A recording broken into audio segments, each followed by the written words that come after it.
Okay. Forgive me, I'm not normally a Zoom user. I use Google Meet, but this is good. This is perfect. Yeah, it's Um, so yeah, Sam, thank you so much for taking the time to chat with me. my Are you pleasure. there? Thank you I for think you having me. might have froze. I might have froze. I'm not used to the kindness of strangers. I'm okay. Am I okay now? Like, like, yeah, you're okay now. Can you hear me fine? I can hear you fine and I can see you fine, but I think my internet connection might be unstable. But let's push ahead. Let's see what happens. Oh, now are you okay? Can you hear me? I'm okay. Yeah, Can you hear me and see me? yeah, I can hear. Yeah, I can hear you fine. Okay, we're good to go. Yeah. Let's go. Okay. Um, yeah, so I know you're an expert on the personality disorders, BPD and MPD, and I wanted to pick your brain about how they relate to gambling addiction. And so, first off, I wanted to just read some stats off about gambling addiction in the world to kind of set the stage for the discussion. According to the World Health Organization, about 12% of men and 6% of women globally have suffered directly from gambling harm, whether they themselves or through someone close to them. Um, and I've seen studies that show about 1 in 5 people with gambling addiction have attempted suicide, and as much as 80% of people with gambling addiction or gambling disorder, to be specific, have expressed feelings that they've wanted to die. So, a high rate of suicidal ideation among people with gambling disorder. And then in the US in particular, where I'm based out of, we found that half of people that engage in online sports betting, among all the people that bet sports online, about half of them have chased their losses, have tried to recover money that they've lost in a way that was dangerous to their finances and potentially their mental health. And 40% of online sports bettors have felt ashamed after gambling. And then there's another study that has shown that 1 in 5 US sports bettors have verbally abused an athlete in a public way, either at a game or through the internet. And that would not factor in any sort of abuse that would take place in private, screaming at the television or yelling, profanities at an athlete on the TV. So yeah, I threw a lot of stats out there at you. Just wanted to kind of set the stage for the scope of the issue with gambling, how gambling, tends to have higher rates of suicidal ideation and potentially, fostering some anger issues in the people who bet. So yeah, I just wanted to get your general thoughts on that, and then how this might relate to the work you do and what you're an expert on. Okay, first of all, thank you for having me. I'll start with the confession. I've spent 2 years of my life as a young man being a professional gambler. And so I know the gambling industry and the gambling experience um, firsthand. This is not an egghead who has read articles or conducted studies, and this is someone who's been through this. However, I used to be a professional gambler, a pro gambler, and I can tell you that the difference between a pro gambler and a compulsive gambler is like the difference between two unrelated species. These are absolutely not the same kind of people. A pro gambler is a mathematician, basically. He or she, mostly he is detached, he's cool, is calculated, and he has very strict boundaries, like stop losses and stop profits, and so on and so forth. The behavior is completely controlled. There are no impulses involved. There's no impulsivity. So the pro gambler is someone who tries to optimize a mathematical system involving usually probability in order to eke out a meager existence out of the experience in a casino. And a pro gambler who ends up 8 hours or 10 hours of gambling with 20% profit is a genius. Yeah. Whereas the compulsive gambler is an entirely different animal and shares nothing with the professional gambler. So I used to be a professional gambler, but I've spent 2 years observing these people in their natural habitat and ecosystem. Okay, you mentioned the phrase gambling disorder. It's a relatively new phrase. It was first introduced in the fifth edition of the Diagnostic and Statistical Manual, which is the diagnostic manual in use in North America, mainly, not only, but mostly in North America. Gambling disorder is not recognized by other diagnostic manuals, such as the International Classification of Diseases and others. However, compulsive gambling, problem gambling, gambling disorder have been described for decades and have been studied for decades. Initially, when I say we, I mean the profession. I'm a professor of psychology. Initially, psychologists believe that gambling is an impulsive behavior. It's about an inability to control an impulse which takes over and forces the hand of the gambler, so to speak. The gambler is hijacked by the impulse. Today, we know this is not true. Gambling is an addiction. It's what we call a process addiction or a behavioral addiction. It is not a problem with impulse control. Although some gambling involves impulsivity, there's a big difference between impulse control and impulsivity.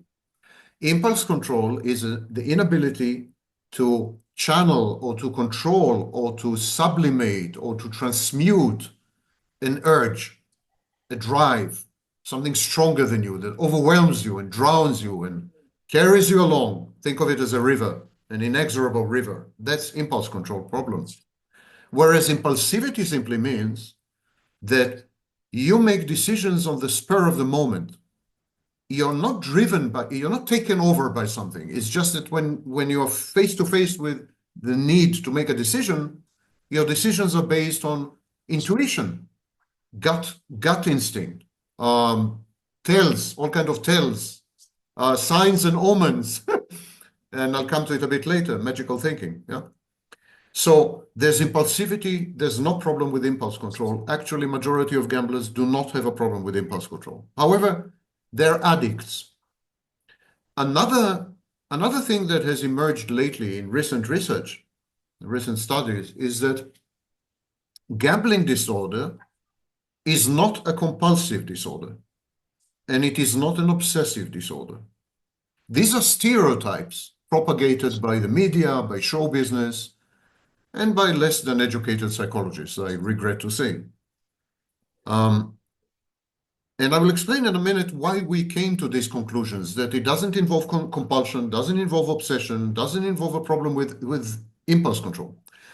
If you were to observe gamblers, they would appear to be unable to put a limit to their behavior. They would appear to be non-disciplined. They are out of control. They are, they can't stop what they're doing. And this resembles a lot compulsion and compulsive behaviors. However, what is important is the motivation. Whereas compulsive obsessive people are motivated by fear, compulsive obsessive behaviors are intended to ameliorate and mitigate anxiety. These are anxiolytic behaviors. When the person has anxiety or is afraid of something, that kind of person engages in compulsive activities, washing your hands 10 times a minute or whatever. And the idea behind this is to reduce the anxiety. It's to reassert control over yourself and over your environment via the compulsive behavior. Similarly, obsession involves intrusive automatic thoughts that usually have nothing to do with the environment, a gambler doesn't have intrusive thoughts. It's not like a gambler A gambler is intentional. Most gamblers are intentional. They know what they're doing. They're planning for it. They are daydreaming about it. They're fantasizing about it. It's totally controlled. It's not intrusive. And what gamblers are motivated by is reward. It's a reward system. We think it's connected to dopamine and similar, neuromodulators or neurotransmitters or hormones or whatever. So it's a reward system. It's not an anxiety-based system. It's not an impulse-based system. It's simply about reward. There is a problem with the reward system in the brains of gamblers, in the minds of gamblers. It seems that the reward system has gone haywire, has gone awry, is completely out of control. The individual forms an addiction to the biochemicals released in the brain when the individual is exposed to a rewarding experience. And this is another very important thing to realize. It's not about money at all. It's about the experience. It's about the experience of winning. Yeah, that's quite true. But it's also about the experience of uncertainty and risk. These are risk seekers, thrill seekers, adventure seekers. They need the adrenaline. They need the dopamine. They're addicted to their own chemicals and hormones. And the whole process is addictive, not just the end result. This is not private banking or a private equity, where it's the bottom line that matters. The bottom line doesn't matter at all. It's this confrontation with the unknown. It's harnessing somehow the uncertainty. It's the indeterminacy of the situation. It's the bated breath just a second before the outcome. Actually, the anticipation of the outcome in problem gambling, in gambling disorder, the anticipation of the outcome is much more addictive than the outcome itself. So that's why we call it a process addiction. It's about the process. Now, I can describe the behavioral dimensions of gambling, if you wish, and I can describe what's going on in the gambler's mind as far as the pathology, what pathologies are involved. But I don't know if you want this to become a monologue or so. Yeah, no. Can you expand on that thought that it doesn't matter whether you win, what the result of the bet is. It's sort of the adrenaline and the high of the bet. And I've heard it said before that the losses are just as pleasurable in a way as the wins, even though you're gambling logically to win money. Can you talk a little bit more about that? How it's, like you said, it's not really the outcome of the bet per se. Yeah. It's about thrill, it's about excitement, it's about arousal, it's about risk, about the unknown, it's about uncertainty. And ironically, a win is an anticlimax, is anticlimactic. It's a win is like the end. It's the end of the adventure. It's the end of the affair. Mission accomplished, go home. The signal when you win, the signal is, the evening is over or the night is over. Whereas a loss is excruciating. It's a delectable torture. It legitimizes the participation in the game, the ongoing participation in the game. Because you could say to yourself and to others, I've lost money, I have to recoup it, I have to get it back. So I'm forced to continue to gamble. So there's an element of legitimizing the misbehavior, the misconduct. And losses are the precursors to future gains, to future winnings. There is an inherent or innate belief that losses and gains are inextricably linked. They are like two faces of the same coin. It's like if you lose, the more you lose, the more likely you are to win. This is known as the gambler's fallacy. No. The more you lose, the more likely you are to win. Actually, losing is a harbinger of winning. It's the courier, the messenger that announces your forthcoming glory and winning. And losses are also intense, emotionally intense. You feel much more alive when you lose than when you win. It's a form of self-harming. If you want to compare it to borderline personality disorder, in borderline personality disorder, we have what we call self-harming behaviors. So, for example, cutting or burning yourself with a cigarette butt or, whatever. So these behaviors, self-harming, self-mutilation behaviors, they're intended, they accomplish several psychological goals in borderline personality disorder. First of all, the borderline feels alive. By cutting, she feels alive. The second thing, the intense pain, as I said, excruciating pain of cutting or mutilating yourself or burning yourself or whatever, drowns the internal noise, drowns the dissonance, drowns the complete dysregulation and internal collapse and so it's a way to generate external noise which would drown out the internal noise, overwhelm your pathology if you wish. Now, losing money in gambling is a self-harming behavior, and it has exactly the same functions. It caters to exactly the same psychological needs. It makes you feel alive, and it drowns out the underlying anxiety and depression. It stands to reason, although we have no studies to substantiate this, but it stands to reason that most gamblers suffer from a depressive illness or anxiety or both. It stands to reason because we know with other addictions, substance addictions, that this is true. The majority of addicts are also comorbid. They also have depression and anxiety. So it's very likely that gamblers are the same. And the only way to shut the depression off, to switch off the anxiety, is to create a much greater anxiety outside yourself. To generate an environment or an event which would be so challenging, so risky, so dangerous that you simply won't have the time and the resources to focus on your misery and your anxiety because you're too busy surviving, And losses in this sense are psychologically much more meaningful and much more useful than winnings. And so the addiction is actually to loss, to self-harming, to self-mutilation.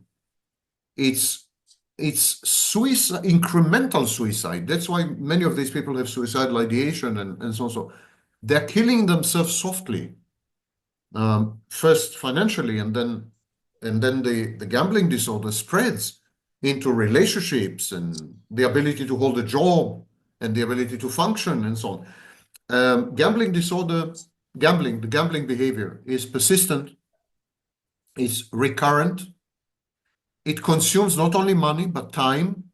There's a huge amounts of time consumed, and because there's a lot of time consumed by the disorder, there's very little time left for intimacy, for relationships, for job functioning, for holding a job, for anything else, for education, you name it. The disorder takes over. It's cancerous. It mutates. It metastasizes and consumes the gambler. The gambler, therefore, becomes an instrument of the disorder, an extension of the disorder, and the disorder supplants the gambler. It's no longer a gambler with a disorder. It's a disorder with a gambler. And it leads to severe impairment in reality testing, the ability to perceive reality. We'll come to it a bit later. Impairment in functioning. And this, of course, results in distress. There's a lot of distress. Not only shame and guilt, but also fear and so on. So whereas compulsive obsessive disorders start with fear and end with behavior, process addictions start with behaviors, misconduct, misbehavior, that leads to shame and guilt and anxiety and fear. So the emotions here are the outcome, not the cause. And yet we find in many studies that gamblers are even more distressed and more depressed and more anxious when they are not gambling, when they're prevented from gambling. We can therefore say pretty safely that gambling behavior, the act of gambling, is antidepressant and is anxiolytic. The gambler self-medicates with gambling. That's the only way he knows how to reduce anxiety, all-consuming anxiety and depression. And that is why gambling is an escalating behavior. The gambling tends to escalate. The clinical term is telescoping. There's a telescoping in behavior. The behavior explodes literally. So you start small, and then you lose control, and it consumes your totality, your entire life. And this is called telescoping. I would make one last comment. Many gamblers are manic in the sense that they suffer from bipolar disorder, or one of the bipolar disorders. It's a family. And then in the manic phase of the bipolar disorder, they gamble. This is not considered a gambling disorder. This is not considered problem gambling. It's considered a reckless behavior.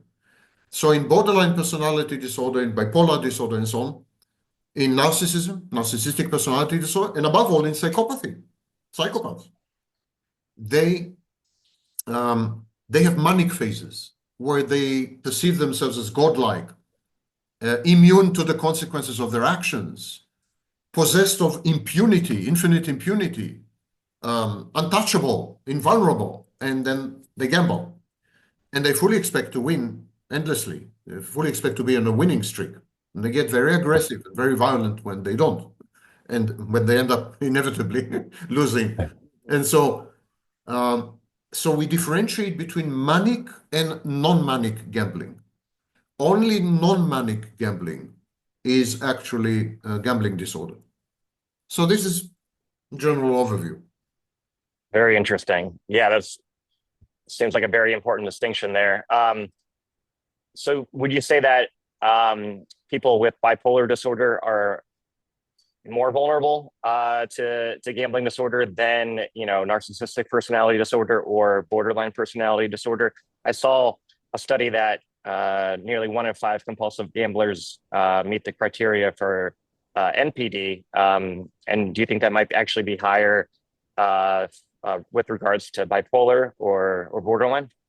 No, as I just said, someone with bipolar cannot have a gambling disorder. Okay. Because in the manic phase, there are many reckless types of behavior, not only gambling. There is sex without protection, unprotected sex. There is, Right. there are all kinds of crazy behavior, crazy making and acting out and all kinds of things.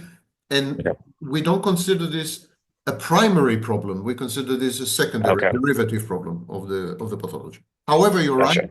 However, you're right that there are multiple studies that have demonstrated a confluence of what we call co-occurrence or dual diagnosis or comorbidity, there are many names.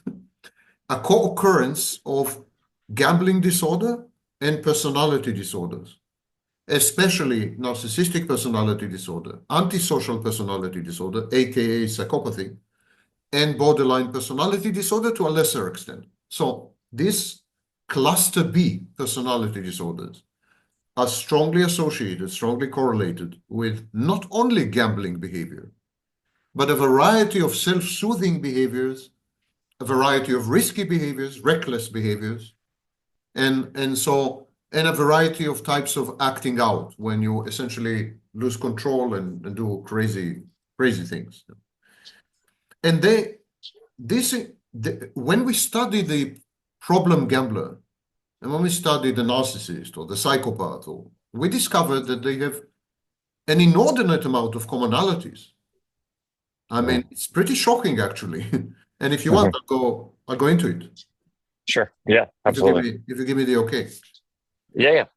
Okay. So both narcissists and gamblers, both psychopaths and gamblers, and a large percentage of borderlines and gamblers have the following common psychopathological denominators. They share the same clinical features. Number one, Grandiosity. We know, for example, that when people drink alcohol, there's something called alcohol myopia, where you become indistinguishable from a narcissist, grandiose, entitled, you know. Same goes for coke. When you consume coke, cocaine, when you do coke, you become grandiose, you become a narcissist, in effect.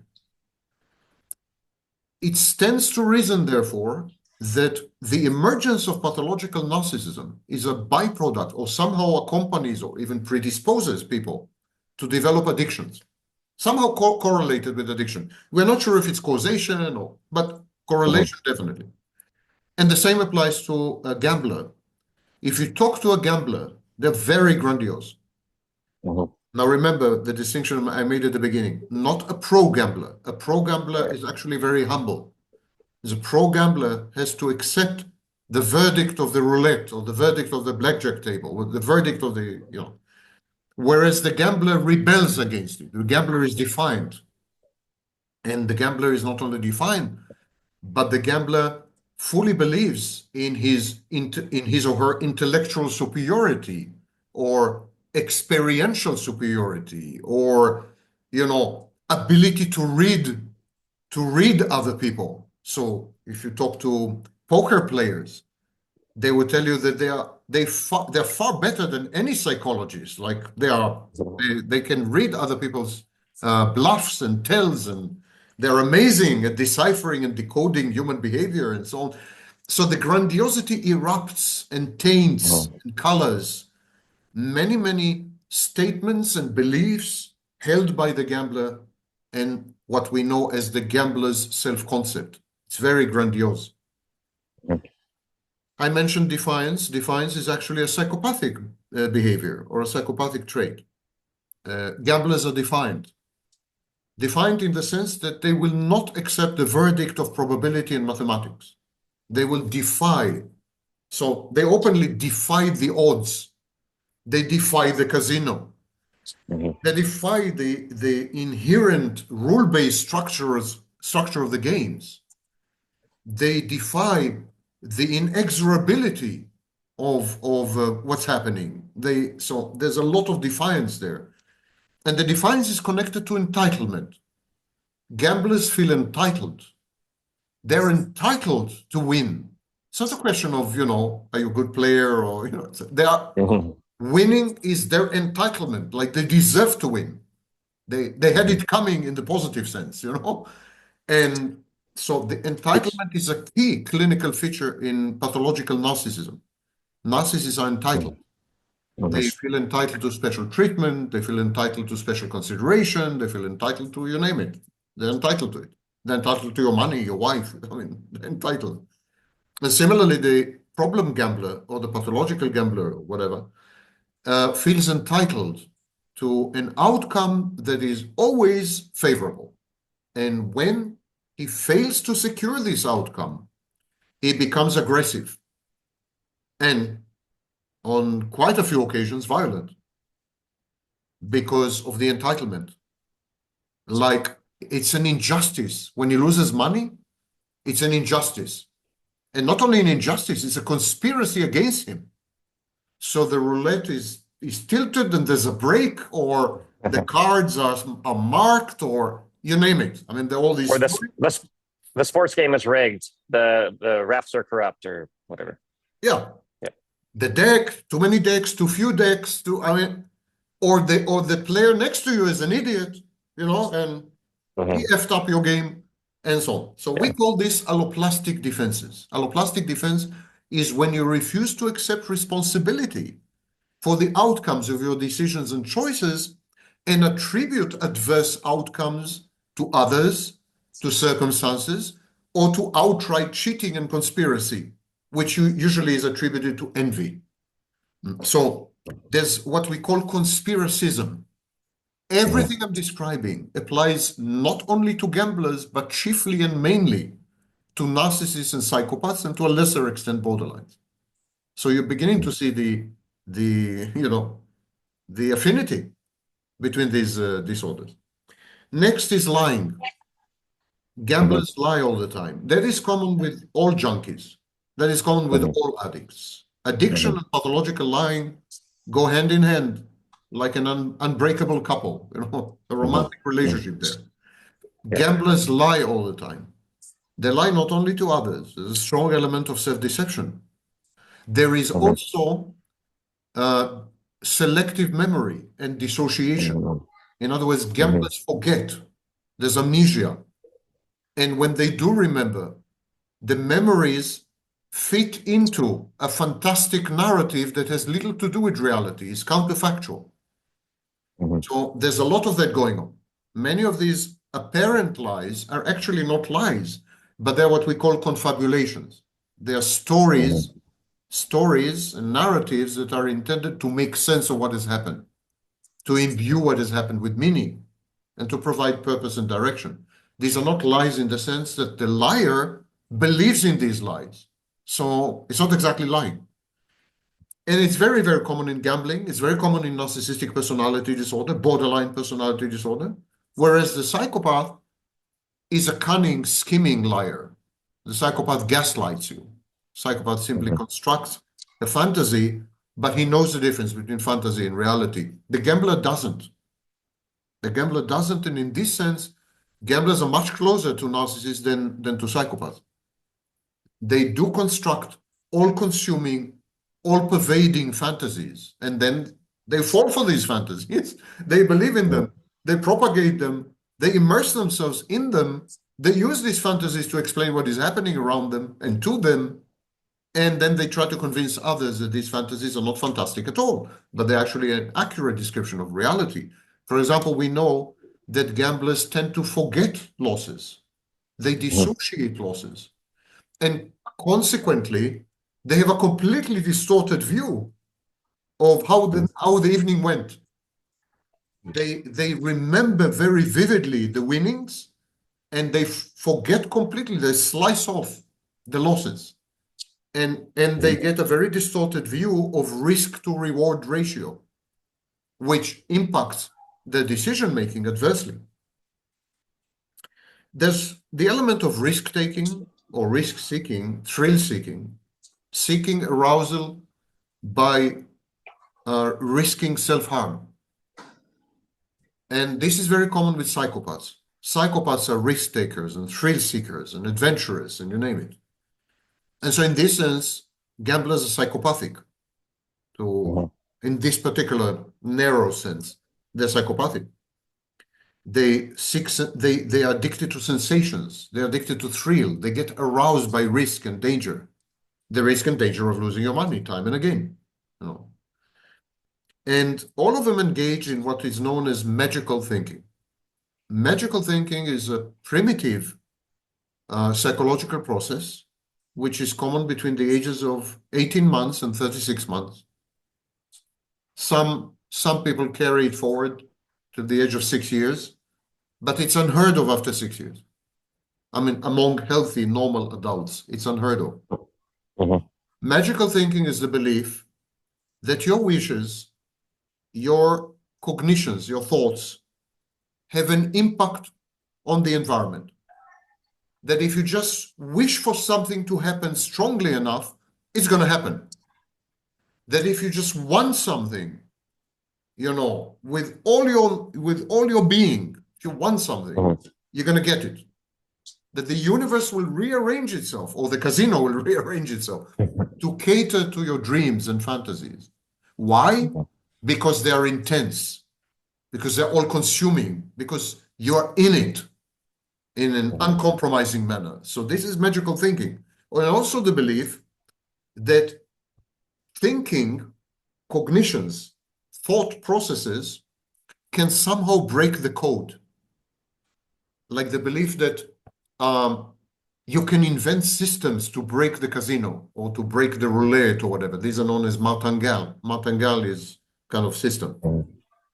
This whole subculture of systems, like I have a system to break the roulette, I have a system in blackjack, I have a system. This whole culture is magical thinking, of course. There are no systems. It's nonsense. There are no systems. Right. You can, of course, be very cautious. You can weigh probabilities and so on, and can consistently come out ahead in a tiny, minor way.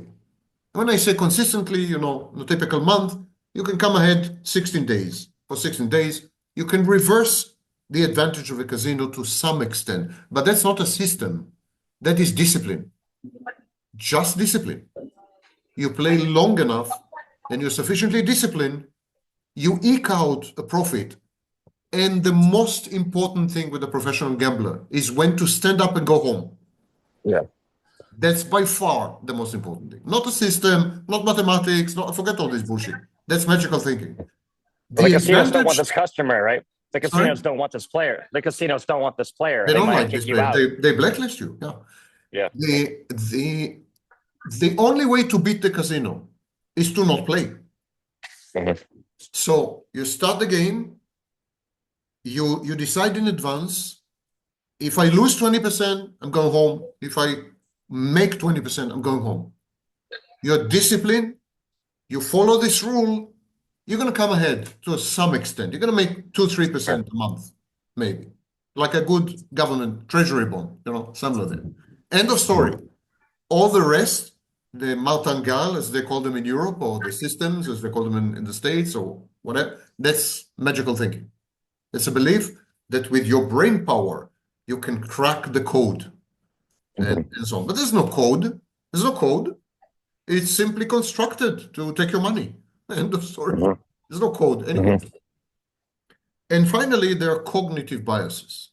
Cognitive biases is when you misperceive reality, when we have what we call impaired reality testing, either because you're prejudiced or you're self-deceiving, or because you tend to reframe reality, you tend to rewrite it in a way that caters to deep psychological needs, be that as it may, you're not in touch with reality.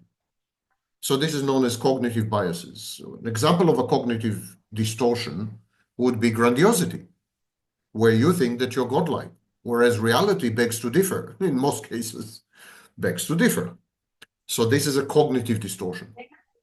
Anyhow, this is a non-exhaustive, although exhausting list of the clinical features of a gambler, of a typical problem gambler, someone with a gambling disorder. And you're very right. It is literally indistinguishable from a list I would construct for a narcissist or a psychopath or a borderline. So yes, I think there is a huge confluence, a huge overlap between these.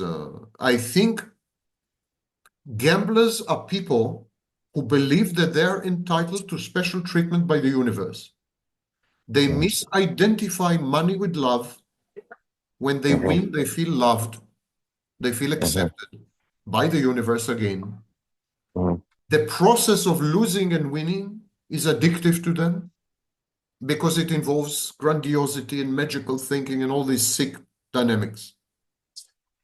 And losing is also a form of self-harming, so it makes them feel alive. It drowns out the depression and the anxiety. It's all very sick. It's a sick process. It's even to some extent more sicker, more pathological than other addictions. Because, for example, imagine that you're consuming drugs, you're doing drugs, or you're drinking, you have a drinking problem, or whatever. Yes, it's going to impact you, it's going to impact people around you, it's a form of self-harming, but everything else I've mentioned is minimized. If you're an alcoholic, it doesn't much involve magical thinking. It does, there's not many cognitive biases. It's like alcoholism is addiction 101, whereas problem gambling is addiction 301 or 401 or whatever. It's an advanced form of addiction because exactly as you said, because it takes a free ride on underlying problems, mental health problems, such as personality disorder. It piggybacks on personality disorders and amplifies them. And it's an outlet for personality disorders. Whereas a typical narcissist, for example, would be grandiose in a party or at the office or in his family or in church or whatever. The gambler would harness his grandiosity and then proceed to spend all his money and to borrow other people's money because he believes he's God and God can never be Mhm. defeated and God deserves the Mhm. best and only the best and so on. Mhm. It's really dangerous because I think gambling addiction, there are others, by the way, not only gambling addiction, but these process Sure. addictions are very dangerous because they they make use of the sick energy of other mental health issues. They're not isolated, like the alcoholic is grandiose a bit, Mhm. but you could have an alcoholic who is not a narcissist, you know, Mhm. definitely. There are quite a few of them. Mhm. And whereas in process addictions, it's uh it's the four horses of the apocalypse.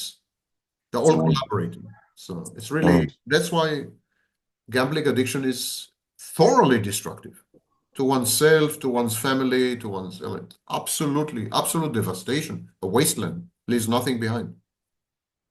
Well, yeah, truly insidious. Some of these betting apps, they have trackers to help you remember your losses and your wins. They allow you to see your chart over time, the up and down, and usually it's down. But I think with pathological gamblers, people suffering from gambling disorder, they're not either looking at this or it's another thing to have amnesia for, right? These trackers are not effective for people that are deep into this. Can you talk about some of these tools that are used to promote quote unquote responsible gambling, which is kind of a industry marketing term to keep people gambling. Responsible drinking is the parallel, but I think with responsible gambling, it can be even more misleading. So there are all sorts of tools, especially in the world of online gambling, to try to give people more a stronger memory of their past gambling behavior, but it doesn't seem like it's effective for quite many people. Responsible drinking uh, can be done only by responsible people.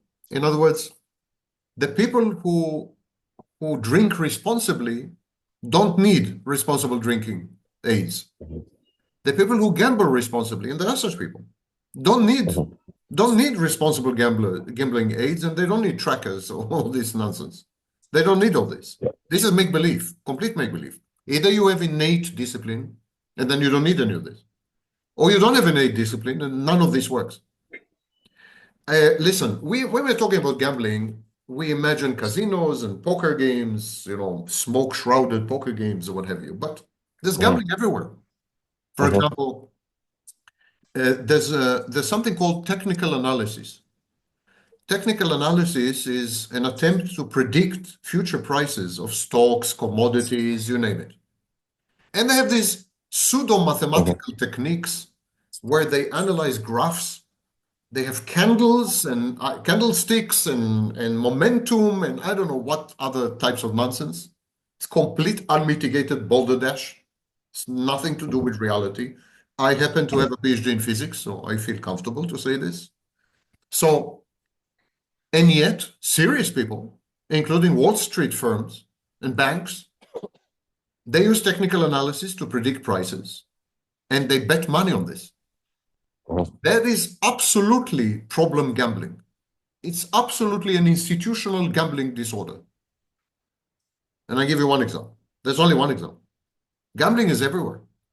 Mhm. And what's common to all these phenomena, technical analysis, casinos, backroom poker games, what's common to all these phenomena is the grandiose belief that you can crack the code, which is a form of magical thinking, not grounded in reality, divorced from reality, fantastic, childish, infantile. And when it is coupled with other dynamics, for example, suicidal ideation in borderline or entitlement in narcissism, when it's coupled with this, it really has catastrophic outcomes. And I mentioned technical Yeah. analysis in finance. I mentioned technical analysis in finance. You have gambling in healthcare. You have Mhm. gambling in the army, like in the military. Gambling is Yep. everywhere. It's disguised with pseudoscientific jargon and lingo. It's pseudoscience of some kind, but it's gambling. It's absolute gambling. So what I'm proposing is that gambling is an organizing principle of our society because we are risk averse, ironically. Whereas the typical gambler is a risk seeker, thrill seeker, sensation seeker, and gets aroused by losing money and self-harming. The rest of society is addicted to gambling because they misinterpret gambling as risk management. They misinterpret gambling as a way to actually control risk, mitigate risk, harness risk. So you have in banks, for example, you have something called value at risk models, VAR models. These are mathematical models that predict the future behavior of lending portfolios of loans and credits. These models are a form of gambling. And as we have witnessed in 2008 and 2009, when home loans went bad simultaneously. So these models are useless. They're complete, unmitigated nonsense. They're a form of institutionalized gambling. So I would make a distinction between individual gambling and institutional gambling or collective gambling. We gamble collectively because it gives us the illusion that we are reducing risk somehow or making sense of it or able to anticipate it or somehow reduce it. This is the collective aspect, whereas individuals are exactly the opposite. They're gambling in order to enhance the risk, to confront the risk, to enjoy the risk, to bask in the risk, to get aroused by the risk. And this is why it's very confusing to people, because that's not gambling. Like if we construct a model in the bank that will predict how loans will behave, what we're doing, we are reducing risk, aren't we? No, we are not. We are not. We are anesthetizing ourselves. We are putting ourselves to sleep. Because now that we have the model, we say, oh, we are safe. We are not safe, of course. Technical analysis is not safe. Risk models in banks are not safe. Risk models in the military, which are possibly the greatest nonsense imaginable, are not safe. It doesn't enhance our safety. These don't enhance our safety. They camouflage the risk.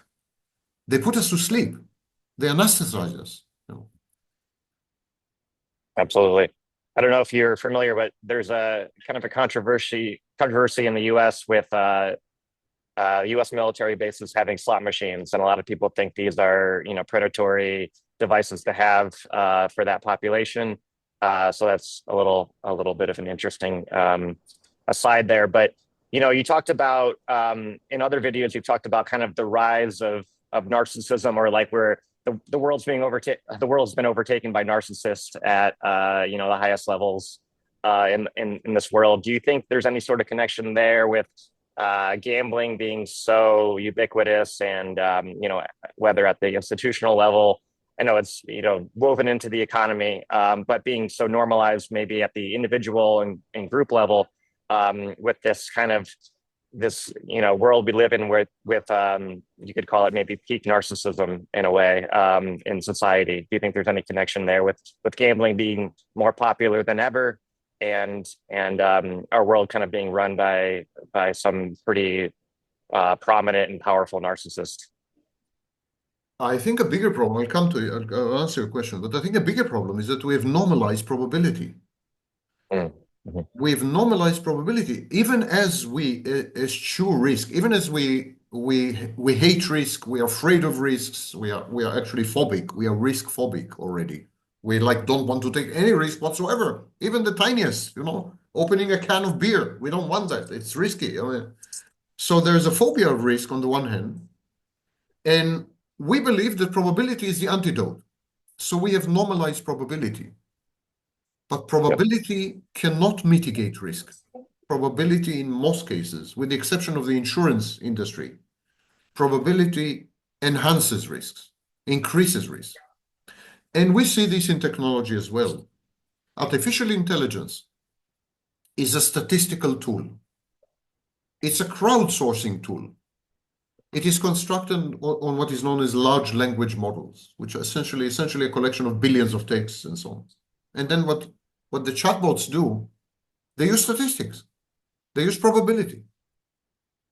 And so we have an example of a technology here that people feel safe with and bond with and so on. It's actually a probabilistic technology, which is a gambling technology. So you're gambling on the accuracy of the underlying text.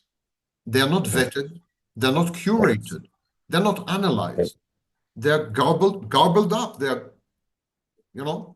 So here's a form of gambling, technological gambling, that masquerades as certainty and authority, and you get the answers, and you don't need to feel unsafe or uncertain anymore because we have all the answers for you, and so on and so forth. We have normalized probability.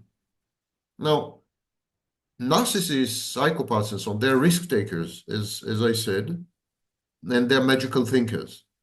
And probability fits well with both, because if the world were deterministic and certain, then magical thinking would be impossible. In such a world, magical thinking is impossible. In a world that is deterministic, like it is totally predictable, and there's no magical thinking. And in a world that is structured with rigid rules and so on, you can't really be godlike. You can't be omnipotent, for example. You can't be all-powerful, because you can't change the rules. So narcissists gravitate to probabilistic pursuits, because when you say it's probable, you're leaving room for other options. You're leaving room for magical thinking. You're leaving room for grandiosity and so on. It's only probable. Everything is probable. This is probable. That is probable. So a narcissist feels comfortable in a probabilistic environment. Narcissists hate determinism. That's why when narcissists go to prison, for example, they lose their narcissism. So we have created, the last 100 years, we have normalized probability. It started with quantum mechanics. Quantum mechanics is probabilistic. So probability has infected mathematics, infected physics, and now we live in a probabilistic cloud where narcissists thrive. They love it, because the more fuzzy it is, the more room they have to enact their fantasies, and the easier it is for them to convince you that their fantasies are the only reality. The easier it is for them to gaslight you, although they believe their own fantasies, so it's not exactly gaslighting, but the impact is the same. You're being gaslit. So the easier it is for them to compromise your reality testing. And so in this sense, yes, the rise of pathological narcissism is an organizing principle of society, something that makes sense of life and of various professions and of politics and of show business and so on. And the rise of narcissism is an explanatory principle. And the fact that today, if you're a pathological narcissist, you're endowed with a relative advantage, competitive edge. It's a positive adaptation in today's civilization. Narcissists rise to the top. Narcissists get the girl. Narcissists make money. Narcissists are famous, and they're celebrities and so on. It pays to be a narcissist. It's a great thing. In July 2016, the magazine New Scientist, respected magazine, the cover story was, "Parents, teach your children to be narcissists." This is a positive adaptation. So when a narcissist comes to power, for example, the first thing he does, he destroys everything that is secure, everything that is certain, everything that is safe, all the rules, all the institutions. He creates a probabilistic cloud within which he can manipulate you. Because if there's no reality, fixed reality, anything can be real. And so it's negotiable. Reality is negotiable. There's your truth, my truth, truthism. There's your truth, my truth, and everything is negotiable. Facts are just opinions are facts, and so on and so forth. And that is the Disneyland and the paradise of the narcissist. The narcissist doesn't want 70 virgins. He doesn't want 70 virgins. He wants uncertainty. He thrives on uncertainty. And so, in this sense, gambling is increasing hand in hand with narcissism because everyone is getting used to playing with probabilities as the only organizing and explanatory principle of reality, or what passes for reality, on the one hand. And on the other hand, as narcissists in power destabilize our world, make it crazy, there's crazy making. It's fuzzy, it's unpredictable, it's uncertain, it's indeterminate. You try to defend and protect yourself by engaging in gambling that appears to ameliorate risk or to mitigate risk. For example, technical analysis in the stock exchange, or value at risk models in banks, or risk models in the army, in the military. These are all desperate attempts to regain certainty, to counter probability, to harness risk, to kind of cage the animal. But these people don't realize these are all forms of gambling. And so the narcissist wins this way as well. No wonder narcissists are predominant in these industries. They're predominant in finance. They're predominant in politics. They're predominant in these industries that pretend to mitigate risk, even as these industries enhance risk, actually. Fascinating. Yes, it seems fitting that the head of the U.S. is a former casino owner. Sometimes I forget that fact. Absolutely. Yeah. Would you say, and finance? I mean, taking loans, credits, this real estate. Real estate is a branch of finance, of the finance industry. It is finance in bricks and mortar, but it's finance. It's all about finance. Mortgages, you name it. Would you say it's almost become a form of rebellion to resist gambling in this day and age? Form of what? Of rebellion almost rebellion. To resist gambling, to not be a gambler in this day and age, or to reject this probabilistic way of thinking and interpreting the world to be, maybe we could say more romantic in your way of thinking rather than the cold, more brutal way of thinking about everything in terms of probabilities. Do you think it's sort of an act of rebellion these days to resist not only to resist the urge to gamble, but maybe to think about the world or life as a gamble? So you have substantial social movements which are pushing back against the probabilistic model of the world, probabilistic model of reality. And so you have, for example, people who want to go back to traditional family values, or take away women's rights, or this nostalgia is a nostalgia not to any specific history or any specific past. It's a nostalgia for a period where you felt certain, where things were predictable, when everything and everyone had its place, where there were clear behavioral scripts. You knew what to do in every situation. You didn't have to ask anyone. Handed over to you. So people miss this certainty. They miss this determinacy. But regrettably, they're trying to accomplish this by eliminating change, or eliminating agents of change, or eliminating beneficiaries of change, such as women. Yeah? So people equate probability with change, whereas probability has nothing to do with change. You could have probability in a totally static universe with no change whatsoever. Change has nothing to do with probability. Change is a dynamic of reality. It's nothing to do with it. So, but these people are saying things are not certain, things are unpredictable, things are capricious and arbitrary, things are frightening and dangerous. And the only way to prevent all this from happening is to freeze change. Like to freeze. It's a freeze reaction. We have in psychology, when you're confronted with a threat, you freeze, you fight, you flight, Like these are the reactions: freeze, fight, flight, and fawn. These are 4 reactions. So these people choose to freeze. And they believe that if they freeze, the rigidity that they introduce into the world is such that the lack of change would imbue the universe with certainty. And say, okay, if things don't change, then they're going to be predictable. If things don't change, we're going to have certainty. That's nonsense. That is confusing change with probability. You could have a system that never changes and at the same time is uncertain. Could definitely have this. It's uncertain because, for example, it's highly complex.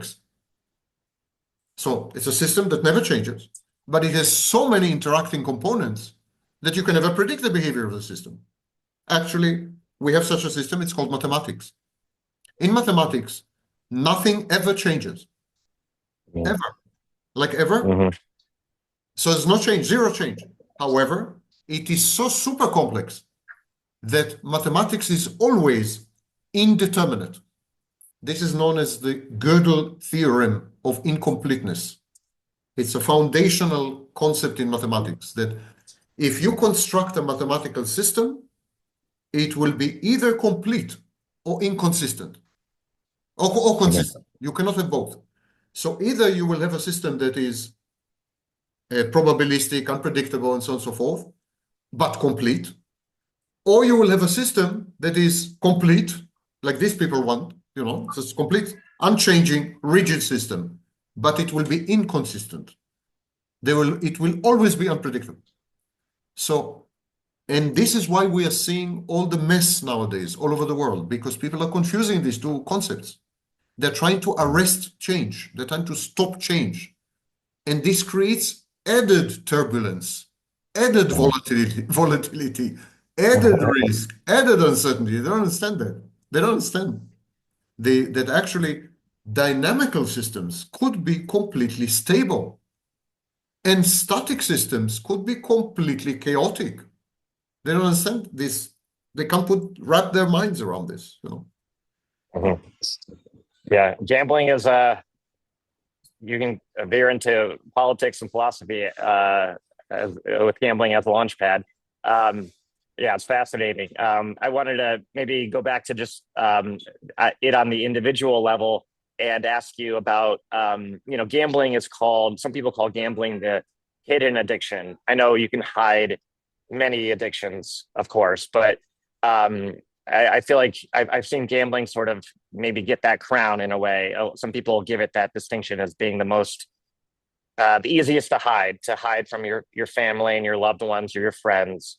But can you talk about how that might relate to the self-trashing and with BPD and NPD and the self-harm and maybe the desire or the urge to make your self-harm visible or to give people around you the awareness of your self-harm and how gambling maybe starts off as a quiet a covert form of self-harm, but then eventually it erupts into something that needs to be displayed to the people around you.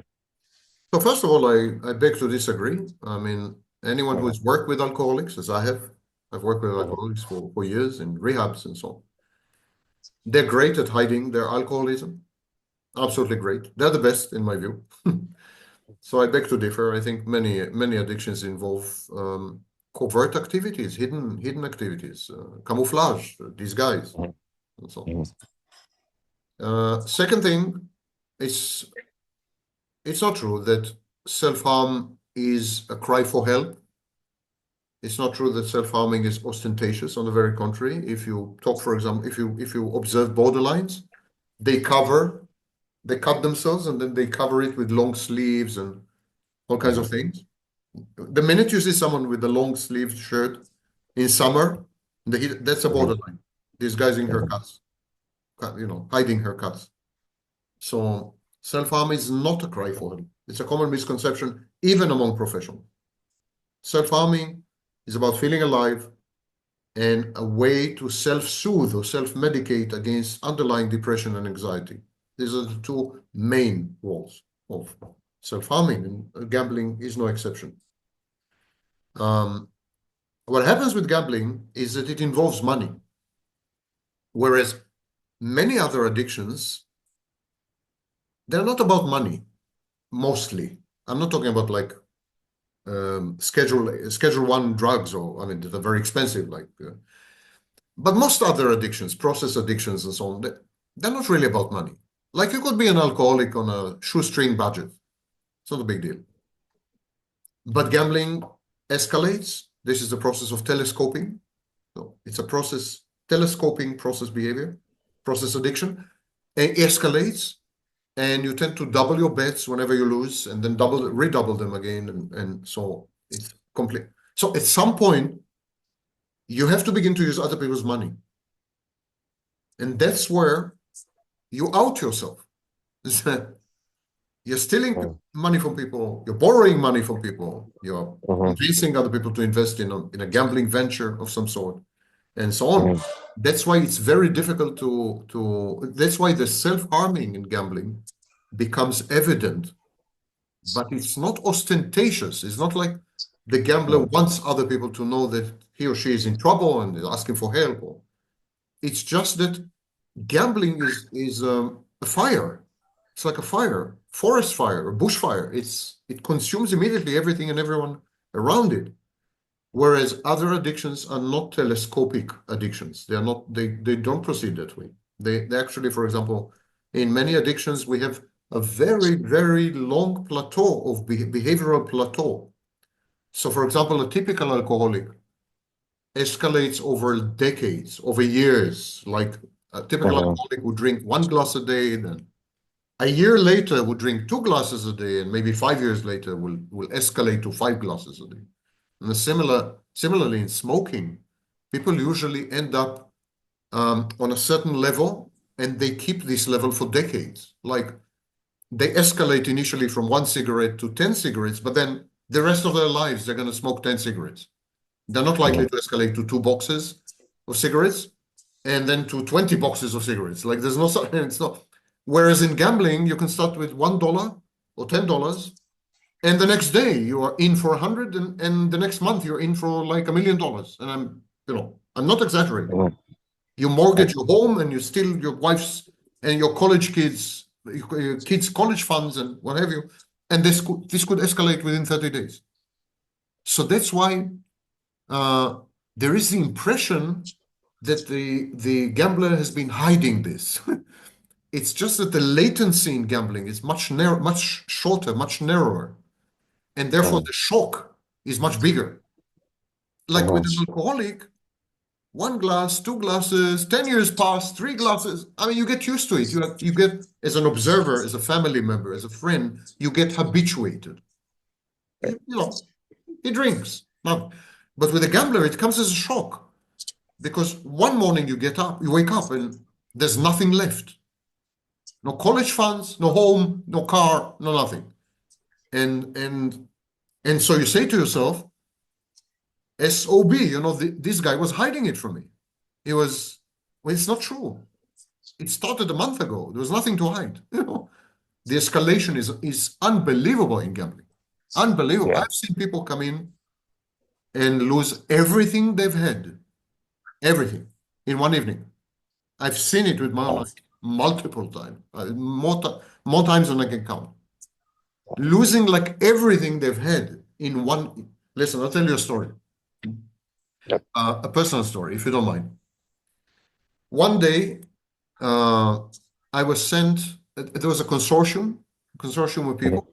Each one put some money, and they collected about $1 million. That was in the late 70s. $1 million then is like, I'm not quite sure, but I think like 7 or maybe 8 million today or something. It's a sizable amount.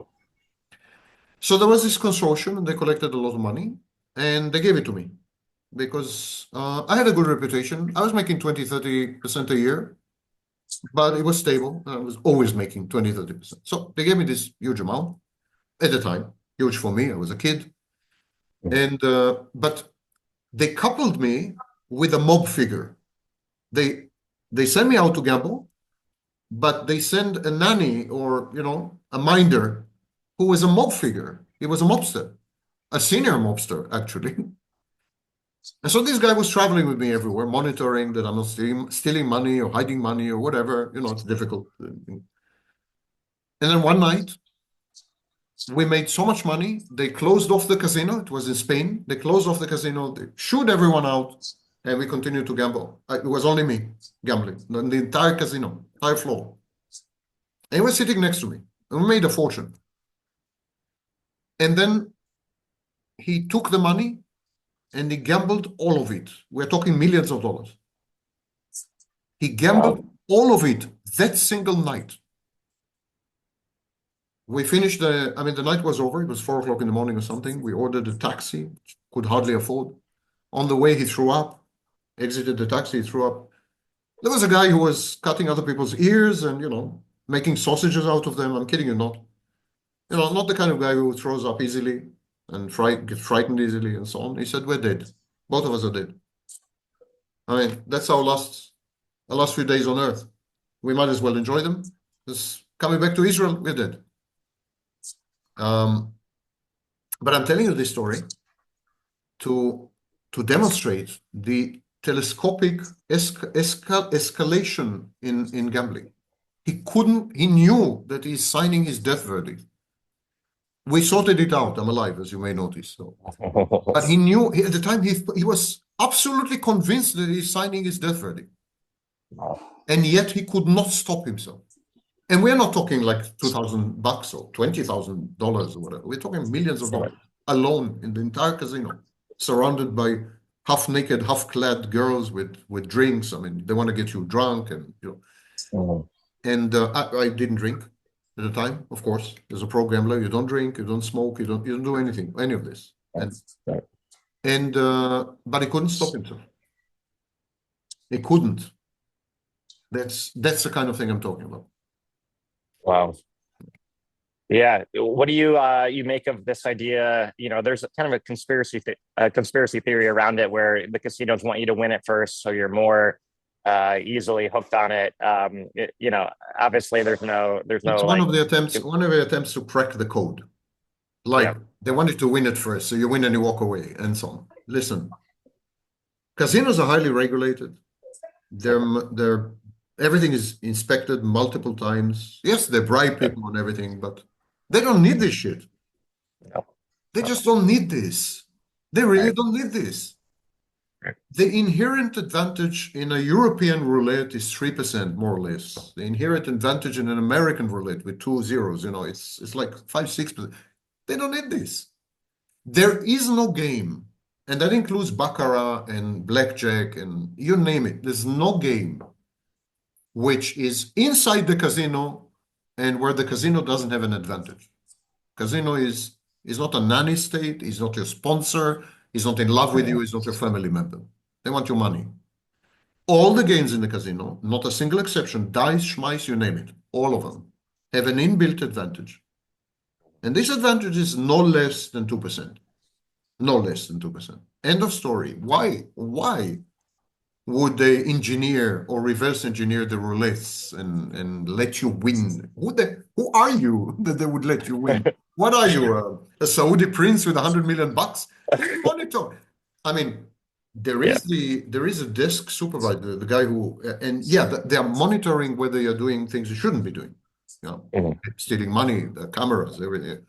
And if you sit and visibly and ostentatiously scribble all the time on a notepad and something, they're going to throw you out because they don't want to take any chance or any risk with you, not because you're going to win, but because you may erupt or you may go crazy or you may influence other people or you may even co-opt other people to invest in your alleged system, and then there will be a mass riot. It's trouble. Someone like that is trouble, So they throw you out, and they blacklist you. They're blacklisted, definitely. I've been on them. All this is true. But why would you risk your license, your livelihood, and just when you have a guaranteed return on investment of a minimum of 2% per night? Why would you do that? Right. Doesn't make any sense. So it kind of ties back into the grandiose thinking where the universe kind of revolves around you or the casinos have a special, you have a special place in the casino. Yeah, that makes sense. Some people, talk about the lack of clocks in a casino, the certain designs of the floor. Do you have any thoughts on that kind of in a way that disorients people and might exacerbate the self-harm by the fact that you maybe don't feel that connection to the outside world, no windows, no clocks, That part things is like that? true. That part is true. But it's the same designers who advise supermarket chains. The Mm, same people. yep. Yep. There's a Yep. psychology of increasing consumption Mm, in physical spaces. So the same yep. principles apply to supermarkets and to shopping malls and to casinos and what have you. Mm, mhm. When is the last time you've seen a clock in a shopping mall? So Right. so True. yeah, that part is true. The whole thing is psychologically or psychosocially engineered to to number one, enhance your consumption. Number Mhm. two, alleviate or mitigate your risk perception. Number three, uphold and enhance and buttress your magical thinking. Mhm. Number four, disinhibit you. There's a lot of disinhibition. For example, there are half-naked girls, there are drinks, Mhm. the Mhm. restaurant is not far away because, for example, people who eat just eat. They don't drink anything. They're much more sleepy afterwards. Mhm. They're sleepy. They're less alert. So they encourage you to eat. They even give you coupons or, to go to the restaurant. Vouchers. Yep. They create the illusion of freebies, like a room. If you're big enough, you get a. So this caters to your ego. Look at me. I have a Mhm. room. I have special treatment.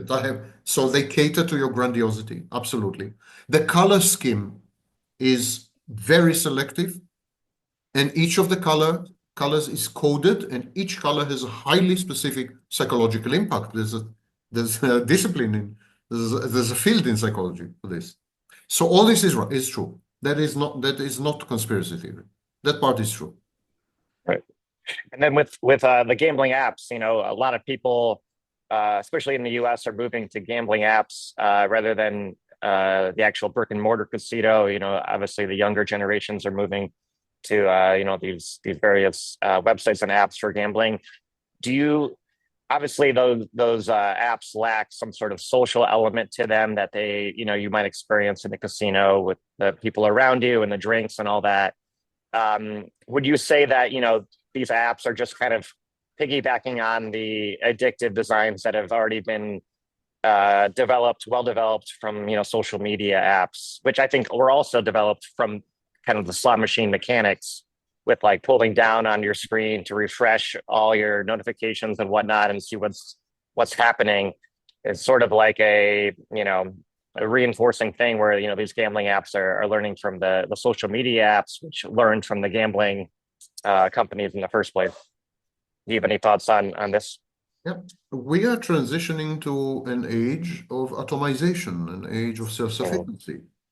We're Mhm. transitioning to an age, the new age that is upon us is an age where we gave up on reality and we have adopted fantasy as the organizing principle.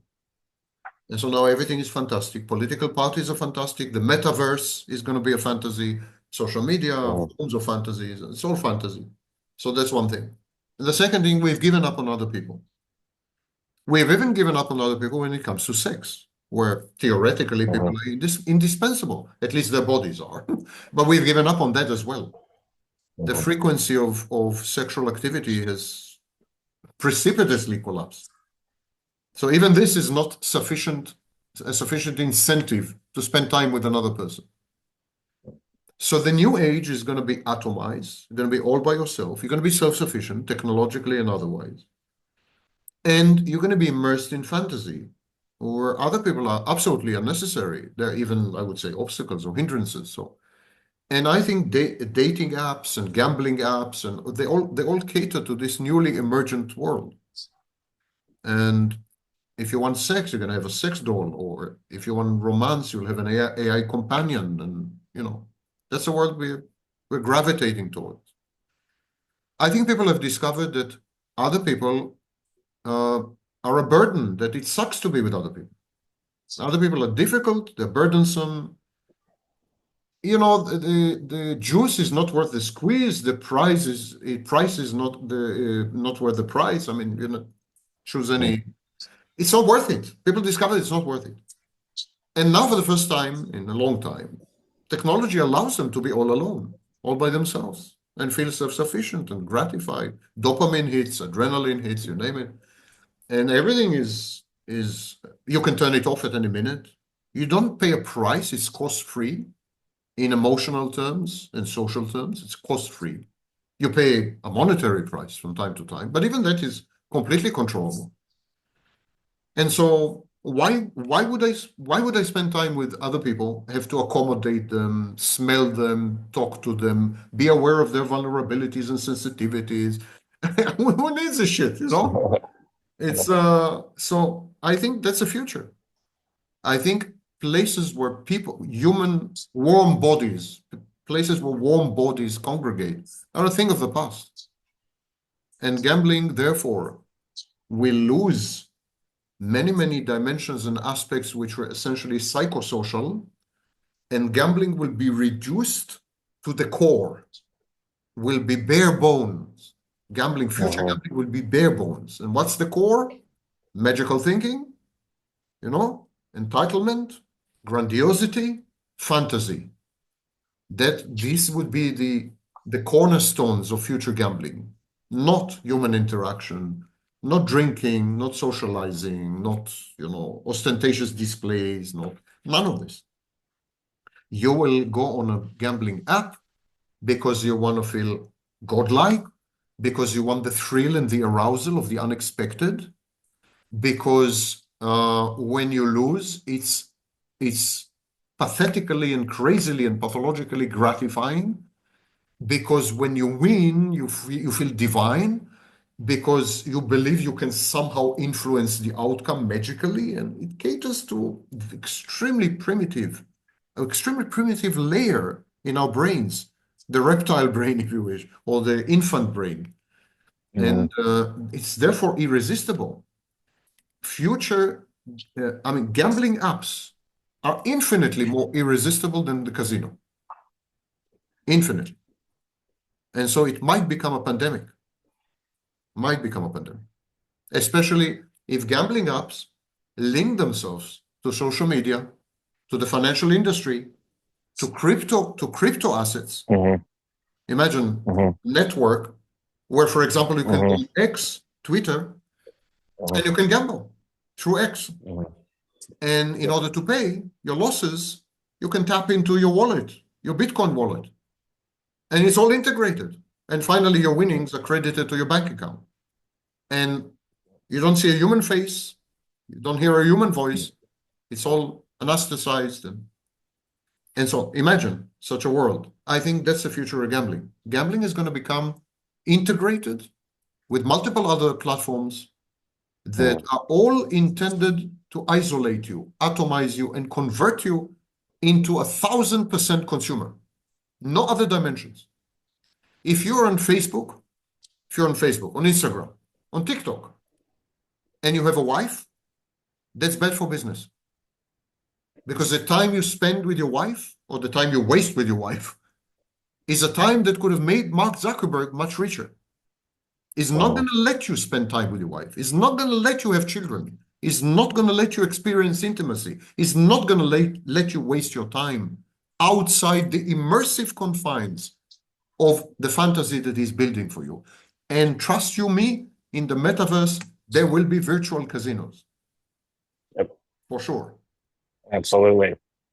Do you have any thoughts on kind of general sports fanaticism? Sports, people get heavily invested in sports outcomes, even when they're not gambling on them, because it's tied to maybe, their country or their city or their certain cultural elements. And then when you add gambling on top of that, it becomes even more explosive. I think the global pandemic for gambling would be with sports betting, because sports is widely, globally, cherished pastime or activity for people. And then when you add gambling to it, it can become even more more insidious. Do you have any thoughts about, the fanaticism around sports, which has existed for a long, long, long time? Um, Sports is a form of sublimated aggression. Sports is about violence. All sports, even chess, even chess is about violence. We are not allowed to express violence openly. We may end up in prison. And so what we do, we take the aggression and we convert it into something which is socially acceptable with rituals and ceremonies and rigid rules and so on. But we're still aggressive. You can see it openly in boxing and WWPF, WWF, and it's a lot more hidden and sublimated in chess. But chess is a violent sport. Absolutely. And the language used in chess is absolutely the language of warfare, the language of war. It's a military language. So sports is about aggression, and only about aggression. It's aggressing against the opponent. It's one-upmanship. It's obliterating, eradicating. You listen to sports hooligans in United Kingdom, and you understand what I'm saying. It's about aggression. What is gambling? Gambling is about risk, is about excitement, is about arousal, is about... The reason sports and gambling go hand in hand is because, to start with, sports is probabilistic. And it legitimizes aggression. So it allows you to experience arousal and risk and danger and so on in a way that cannot be castigated or chastised or criticized by society, by your family, by your friends, by anyone. And so it's a perfect storm, because one of the parties brings the aggression to the table and the other party makes use of the aggression. And so they complete each other. It's a holistic yin-yang kind of collusion or collaboration.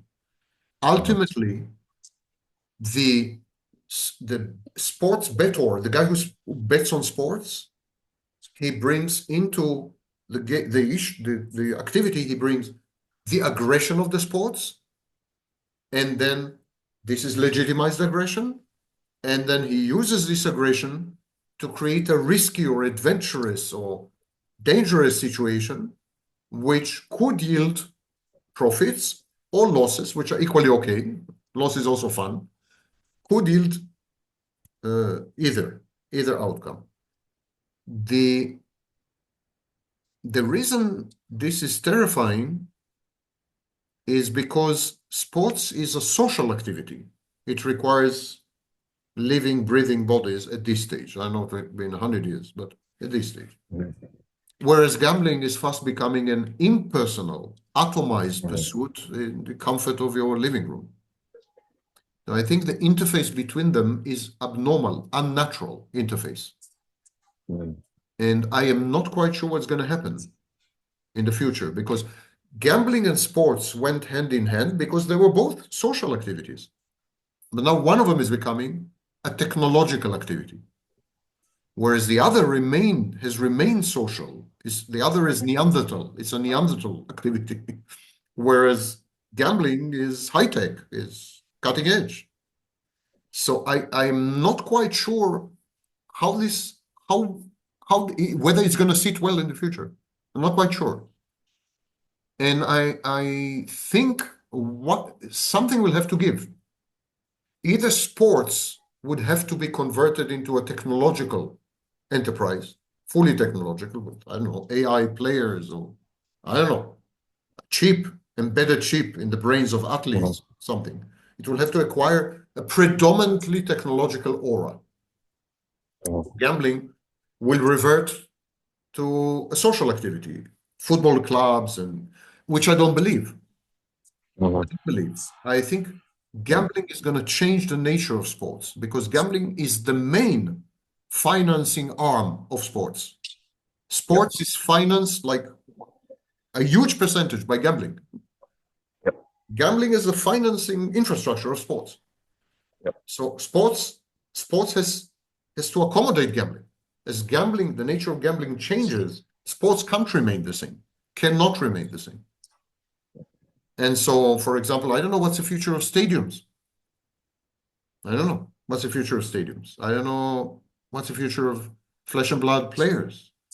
I don't know how whether the gambling industry will continue to underwrite sport the way it is now.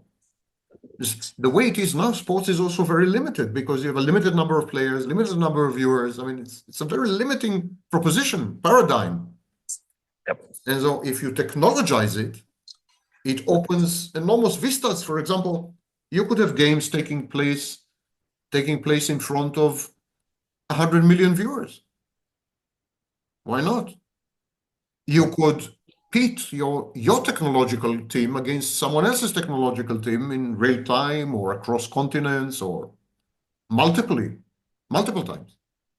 You could change the parameters of the game, not the rules, but the parameters of the game, who is participating and kind of technological level. You could change the parameters on the fly.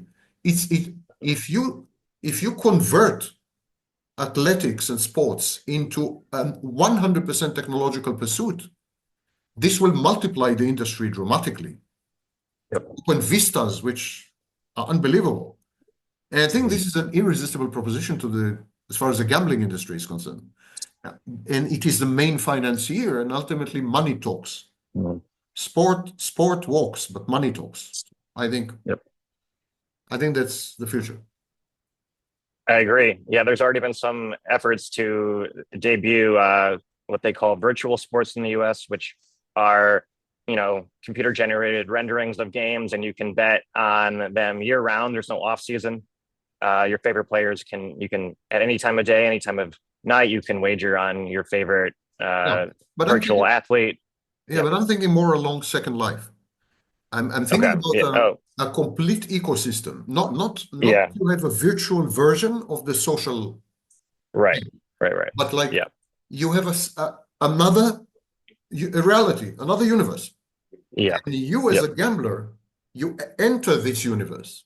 And for example, today there is a clear distinction between the players and the team and the manager and so on. They do their thing.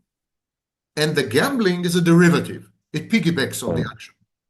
Yep. But in the future, I think, gamblers will dictate the games. Gamblers would be able to design the games and would be able to... It reminds me that today, for example, you have books where you can write the ending of the book. They sell you a book. It's an electronic book. And you write the ending. You like the ending you like. Some of them give you like a repertory. They give you like 20, 30, 50 endings you could choose, or they let you go wild, go free.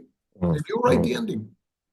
So why not gamblers who determine the game, who kind of, intervene, micromanage the game, who says, if it's a technological enterprise, it can be done easily.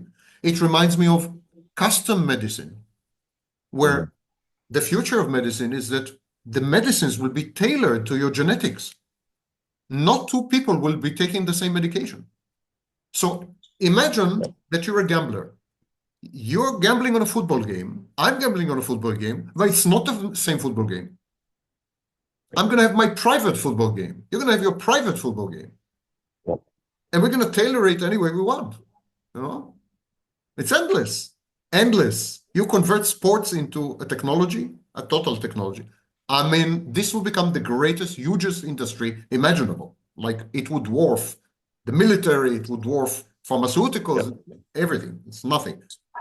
But no one is doing this because they're still addicted to the paradigm of the ancient Greeks, that people who engage in sport must be flesh and blood. They can't be silicon, they can't be virtual, they have to be flesh and blood. I don't know why, but that's the situation.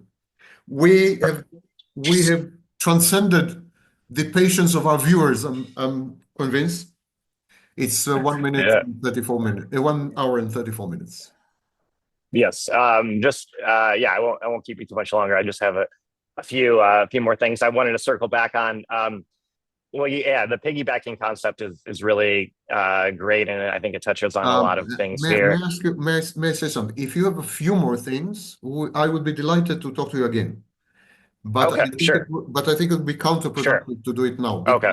It's one and a Okay, half hours, and true. no one in his right mind would survive this. That's true. But I'm Okay.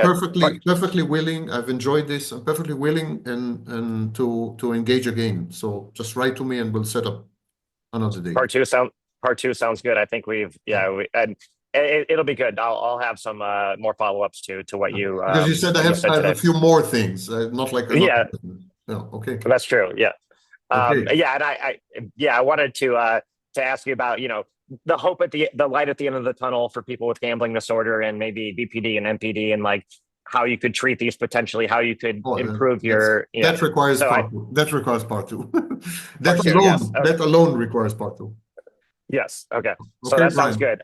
So let's Thank you call so it a much, day. Sam. Get in touch and we'll schedule something if you want. Sounds good. Okay. Absolutely. Thank Thank you you, for Sam. having me and for the opportunity. I think we've had a pretty amazing exchange because many of these ideas, I think, I've never heard them anywhere. So we're going to have quite a feedback.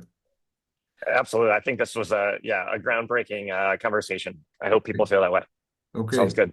Thank you for having me. Thanks, Sam. Take You care. too. Bye Bye. bye.